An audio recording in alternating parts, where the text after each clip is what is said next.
friends, and welcome back to Imagine with Royce. If you're new here, hello and welcome. My name is Royce. I'm a painter, sculptor, and a collector. Today we are diving into the Matterhorn Bobsleds. We are discussing the Yeti, the basketball court, flying Tinkerbell, all this and more today on Imagine with Royce.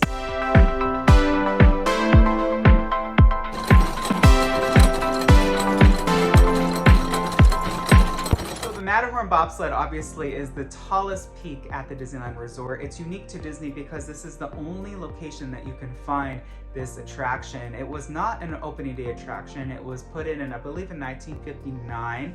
And I love this attraction because, of course, Bob Gurr worked on this, but this is one of the most unique looking attraction facades you'll ever find at a Disney park, right? It's right up there with Everest. It's right up there with Pandora.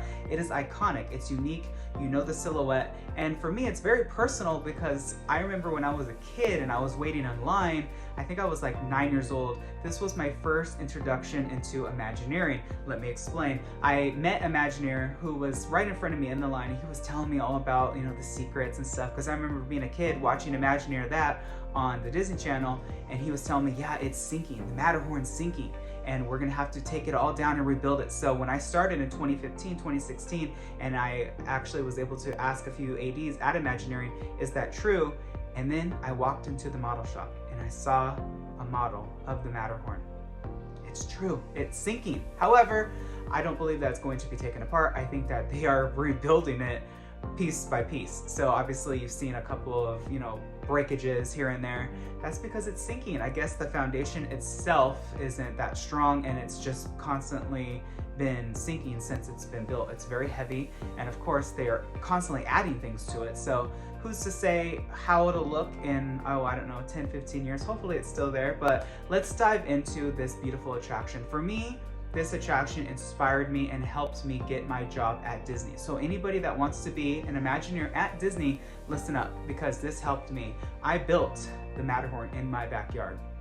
So I built this model right around before I got into the Disney College program. So this was like 2010, 2011. It took me, I think, 6 months to build, and I built it out of paper mache. Then I covered it with plaster and cement, and obviously you can see my dogs here. I made a little cave so they could go in there and just relax. And this was really helpful for me because when I showed this to numerous Imagineers, they were instantly impressed. Like, wow, you built a full-scale model in your backyard. So if you want to become an Imagineer, I'm just saying that helped me. So let's dive into the actual attraction. Every time I walked through the Matterhorn, it was just such a really fun experience. What can I say? I think I did it probably 3 or 4 times. Not that many, just because there's not that many figures in this attraction, right? There's only 3 Yetis, and every time we would go look at him, he would pretty much more or less look the same.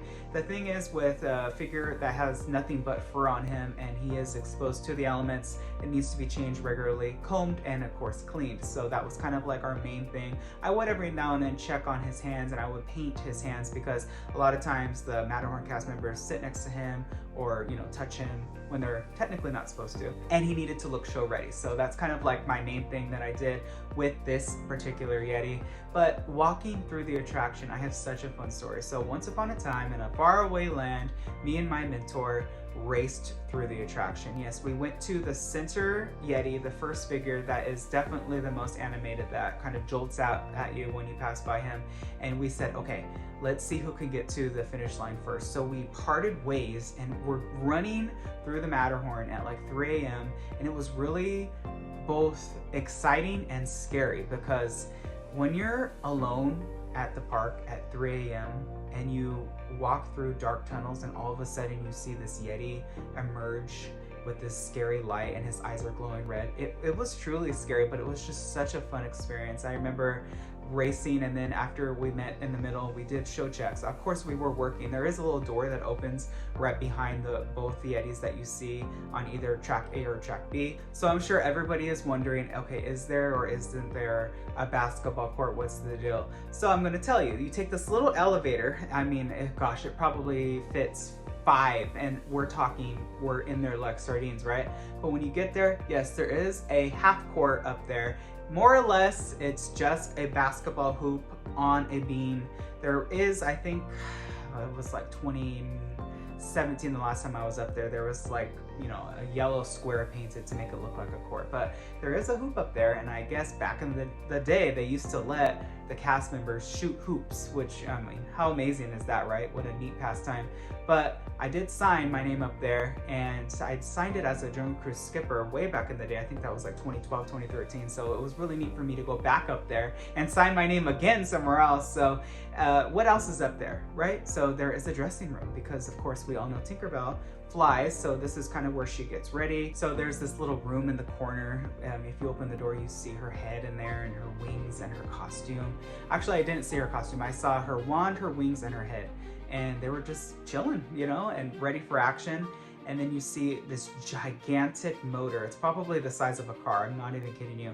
And it had two circular revolving contraptions, and there was wires going all the way up to the top, and then of course it went up to the door. So of course we went up there, right, to peek out the door. And I didn't go to the very top, and I know there is a little door that can take you up there, but it was just really a magical experience being up there. It was just, you felt like you were somewhere special. That's the only thing I can say. I was really ecstatic to hear that they're bringing new magic to the Matterhorn. I think that now you really feel threatened when you're on the ride. I think that before he was a little bit more just like of a basic sculpt. By the way, you can still see him. He's at Disney's California Adventure. He's part of the Collector's Collection in Guardians of the Galaxy Mission Breakout. But the new figure I think is way more sophisticated, way more threatening, and I like that the face slightly changed. They really paid homage to Blaine Gibson's original head sculpt, and they really just made some revisions to make him look a little bit more intimidating. And I just love this attraction. It's definitely in my top 3, and if you've never ridden it, definitely ride it. This is kind of why Expedition Everest is my favorite attraction at Disney's Animal Kingdom. It's just Matterhorn 2.0, right? It's just bigger and better than ever. All right, everyone, that's all the time I have for today's video. If you like this episode, please hit subscribe, hit that thumbs up, and ring that bell icon. That way you're notified whenever I upload a new video. I wish you all a wonderful day. Be nice to one another, and always remember, dreamers, not only to follow your dreams, but to chase them. Later.